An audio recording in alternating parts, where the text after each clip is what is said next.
The auction master lifted his gavel, and Eleanor Hayes knew she was about to lose her children. The sound of the wind cut through Covenant Creek like a blade, sharp and unforgiving, and the cold bit into her skin as if it wanted to claim her too. 30 seconds. That was all the law allowed. 30 seconds to become someone's wife or watch officials tear her family apart and send her children in different directions across the frontier like unwanted freight. 7 small hands clutched her worn wool coat. The coat had been mended 3 times and still looked tired, much like Eleanor herself. She stood straight anyway. Her knees shook, and her fingers were numb inside thin gloves, but she would not bend. She had learned long ago that weakness invited cruelty. The crowd watched her with blank faces. Some looked bored. Some looked annoyed. Others stared at her like she was a bad deal no one wanted to make. The 47th man had already turned away. She had heard the words whispered and laughed aloud. Fat, undesirable, burden. Eleanor did not cry. Tears had never fed a child. Her oldest, Sarah, stood close at her side. 13 years old with eyes too grown for her age, she tried to be brave. Thomas, 11, squared his shoulders like a man, though his jaw trembled. James and William stayed quiet, watching the men the way hunted animals watched wolves. Margaret and Catherine held hands, fingers locked tight. Little Edward, only 3, hid behind Eleanor's skirt and peeked out with wide, frightened eyes. Eleanor Hayes, widow. Age 32. 7 children, ages 3 to 13. A few men laughed. Others shifted their weight, already thinking about cost, about mouths to feed, about work. No one thought about her courage. No one thought about her heart. Opening bid $75, the auction master said. Includes transport, settlement fees, and the children. Silence followed. The kind of silence that made the world feel cruel. Eleanor had known this might happen. She had known it back in Philadelphia when she signed the papers. She had known it when she sold the last of her furniture and watched her children eat their final warm meal in a cramped city room. Debt collectors did not care if your children were hungry. Factory bosses did not care if your bones ached. The West had sounded like hope, and hope, even desperate hope, was better than watching your babies starve. 70, the auction master tried again. A man in a beaver hat spat into the mud. Too fat, he said, like he was talking about a broken wagon. 7 brats might as well buy a plague. Sarah's hand slipped into Eleanor's. Eleanor squeezed back, steady and sure, because her children needed something steady. 50, the auction master said, his voice sharp now. Last call. Behind the platform, 2 officials waited with papers ready. Eleanor recognized the thin woman with the tight mouth, Mrs. Tibb, Cromwell from the Bride Society office. Those papers were the backup plan, orphanage placements, work farms, a legal knife ready to cut her family into pieces. The auction master lifted his gavel higher. If no bid is received, he announced, the children will be remanded to territorial custody under the Orphan Placement Act. Edward made a small sound. Mama. Eleanor bent down, ignoring the pain in her knees, and touched his red cheek. Hush, love. Be brave just a little longer. She stood again and faced the crowd. Most men looked away. A few stared back with hard, measuring eyes. None of them saw the woman who had kept 7 children alive through a Philadelphia winter on pennies and grit. They only saw her body and her burden. Going once, the auction master said. Eleanor's heart hammered in her ears. Going twice. Sarah's tears fell silent. Thomas clenched his fists. The younger children pressed together like they could disappear. Gone. A voice cut through the air from the back of the crowd. Deep, rough. Like stone breaking loose from a mountain. I'll take her. Every head turned.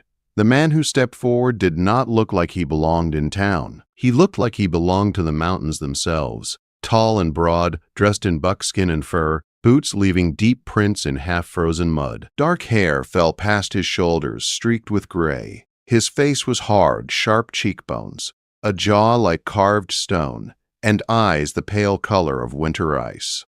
The crowd parted for him without thinking. The auction master blinked. "You'll take her. You know she has 7 children." "All 7, the man said without hesitation. A murmur rolled through the crowd. Shock, not kindness. Someone whispered his name like a warning. Caleb Roar. Eleanor's stomach tightened. She had heard that name before she ever stepped onto the platform. The mountain man. The one who barely came down. The one people said had blood on his hands from the war. Caleb stepped closer, his eyes moving over the children, sharp but not unkind. Then he looked at Eleanor. She met his gaze and did not look away. "How much?" he asked. "The current offer is 50, the auction master said. Caleb's mouth tightened. 300. The crowd gasped. Mrs. Baldwood. Cromwell's head snapped up. Even she looked shaken. "That covers everything," the auction master stammered. "Passage, settlement, provisions." "Good," Caleb said. "Then stop wasting time." The gavel came down, not like a sentence, but like a door closing on one life and opening into another. Eleanor felt dizzy, relief tangled with fear. A man did not pay $300 for nothing. Caleb turned to her. "You understand what this is? A marriage contract," Eleanor said, her voice steady.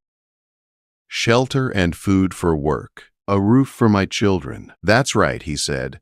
"I've got a homestead in the high country. Rough travel. Long winters. Work is hard. Your children will work, too. Everyone earns their keep. I'm not selling dreams. I'm offering survival." He paused. "You want it or not?" Eleanor looked at her children.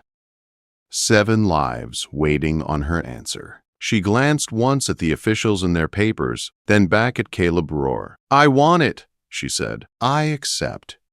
They left Covenant Creek within the hour. Caleb's wagon was sturdy and packed with supplies. He lifted the smaller children into the back with ease. Then he offered Eleanor his hand. His palm was calloused and warm. She took it because she had no other path left. The town fell behind them. Eleanor did not look back. The land opened wide and wild. Sage, tough grass, dark stands of pine. Mountains rose ahead like teeth against the sky. The children huddled under blankets, whispering. Sarah watched Caleb with careful eyes. For a long time he did not speak. "You warm enough?" he asked at last. "Yes," Eleanor said. "The children too." He nodded. "Blankets in the back if you need more." It was not softness, but it was care. As the trail climbed and the air sharpened, Eleanor watched his hands on the reins. Steady, scarred. "Sure. Why did you do it?" she asked. "Because I needed help," he said. "And I don't leave children to be torn apart by paper men." By dusk, the wind smelled like snow. Eleanor pulled her children close and stared into the dark ahead, wondering what kind of man bought a family no one wanted.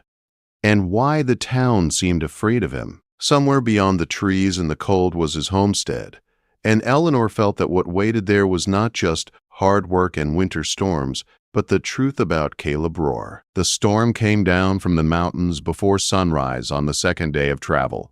It arrived fast and heavy, as if the sky had decided to bury the world without warning. Snow spun so thick Eleanor could barely see the horse's ears ahead of the wagon. The wheels groaned as they sank into deepening drifts, and the children clutched each other beneath the blankets. Caleb Roar drove as if the storm were only an inconvenience. His jaw stayed tight, his eyes narrow beneath the brim of his hat, reading the land the way Eleanor once read factory ledgers back east. Calm, sharp, certain. Still, even he could not ignore the danger growing around them. "We need shelter," he said, raising his voice above the wind. "There's an old trapper's cabin close. If we don't reach it, this storm will freeze us before nightfall." Eleanor pulled Edward closer, her fingers numb but firm. "How far?" "Half a mile," Caleb said. "Maybe less." Half a mile felt like 50 in weather like this. The wagon slid sideways on ice, and the children gasped as Eleanor grabbed the seat to stay upright. Caleb snapped the reins lightly, steadying the horses with quiet words. He never shouted. That surprised her. Snow piled on the wagon cover, heavy enough to threaten collapse.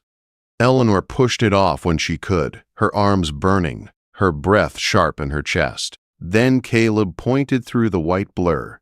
There. At first she saw nothing. Then a shape appeared. A low log cabin half buried in snow, leaning but standing. Relief hit her so hard her knees nearly gave out. They reached it just as the wind screamed louder. Caleb jumped down, lifted the youngest children, and carried them inside. Eleanor followed, slipping on the ice, her heart pounding, until all 7 children were safely through the door. The cabin was dark and bitter cold, but dry. A stone hearth waited at the far wall. Dust covered the table and floor, untouched for months. "Stay with the little ones," Caleb said. "I'll get wood." He vanished back into the storm. Sarah moved at once, helping clear the hearth. Thomas hovered near the door, fear creeping into his eyes. "Mama, is he coming back?" "Yes," Eleanor said, though doubt tugged at her. "He won't leave us." When Caleb returned with an armful of wood, snow clinging to his hair and beard, he struck a flame without delay. Fire bloomed, weak at first, then stronger. Heat crept back into frozen bones. They slept close to the fire. Caleb kept watch by the door, rifle across his knees. The storm howled through the night, but the cabin held. By morning, the wind had not eased. Snow blocked the door almost halfway. Caleb handed Eleanor a tin cup of hot coffee. "You'll need strength," he said. "We may be stuck." The children woke slow and quiet. Thomas helped shovel snow with Caleb, following every instruction exactly. Eleanor watched through a frost-clouded window, her heart twisting until they returned safely. The storm eased late that afternoon. The world fell silent beneath white. They left the cabin the next morning, spirits lighter, though Eleanor sensed the land was still watching them. They had traveled barely an hour when Caleb lifted his hand sharply. "Quiet." The horses slowed. Eleanor felt fear slide cold into her chest. "Someone's following," Caleb said. 3 riders appeared through the trees, dark shapes moving fast. "Roar!"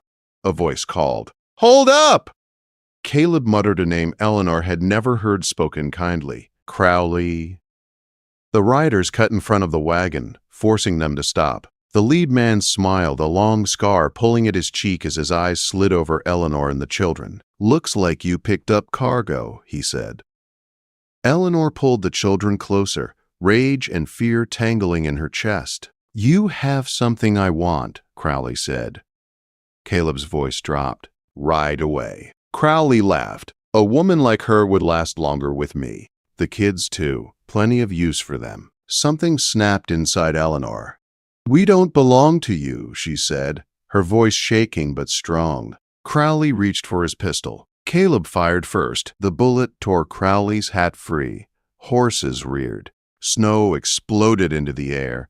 The men crashed together in the snow, fists flying, breath steaming. Eleanor watched in horror as Crowley gained the upper hand, forcing Caleb down, hands closing around his throat. She did not think. She moved. Grabbing the spare rifle from the wagon, Eleanor ran through the drifts, heart pounding so hard it drowned out the storm's echo. She swung the rifle with all her strength.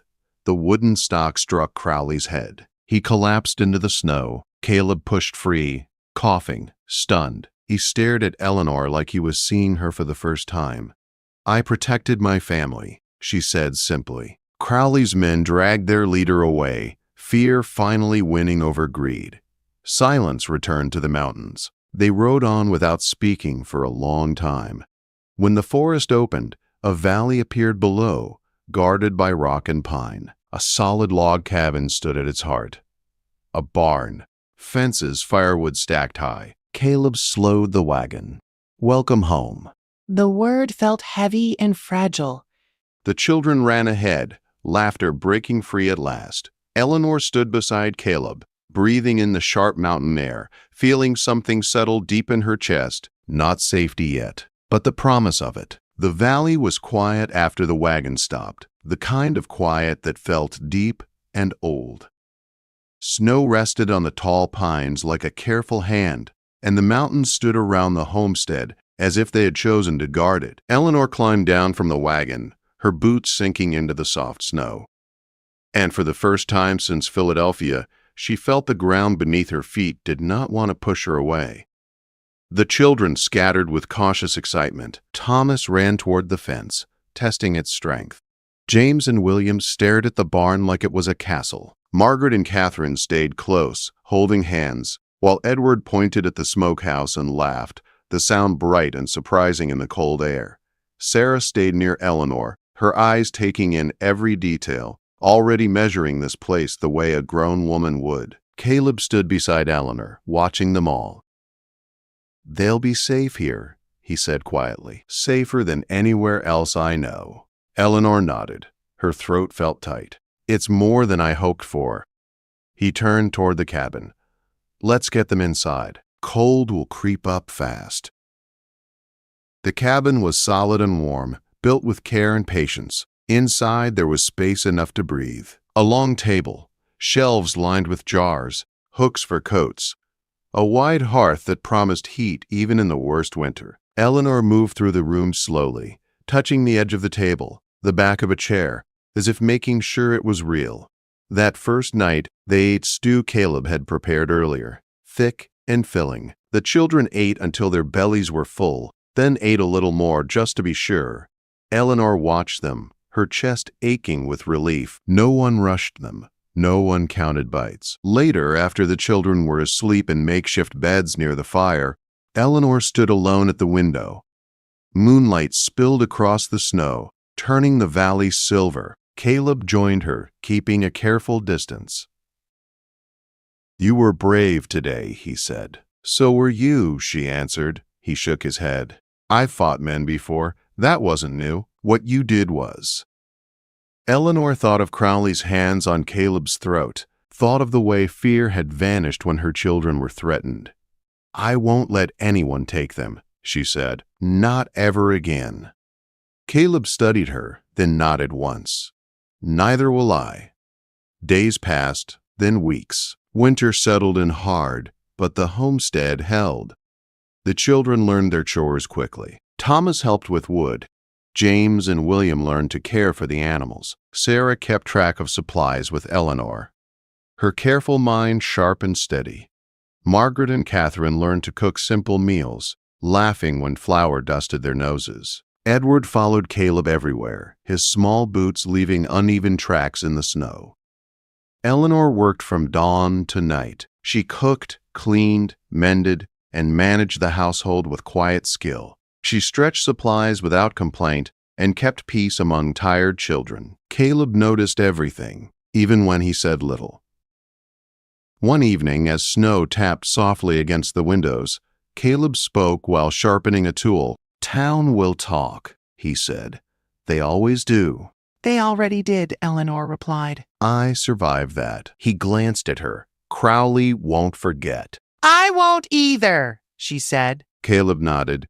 "If he comes back, he won't leave." Spring came slow but sure. Snow melted into rushing streams. Green pushed through the brown earth. The children laughed more. Eleanor laughed too, sometimes without realizing it. Strength returned to her body, not the strength others judged, but the kind that let her rise each morning without dread. One afternoon, a rider appeared at the edge of the valley. Eleanor felt fear rise, sharp and fast, but Caleb only watched calmly.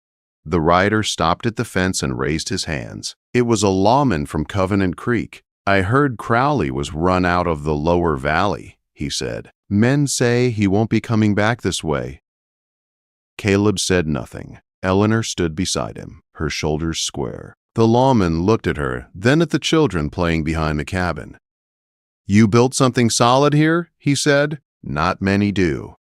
After he left, Eleanor exhaled slowly. Caleb looked at her. "It's over." She nodded. "I believe it."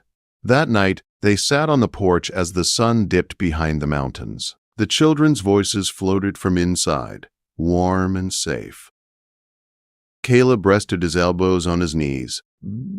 "I told you once I wasn't looking for a wife," he said. That hasn't changed.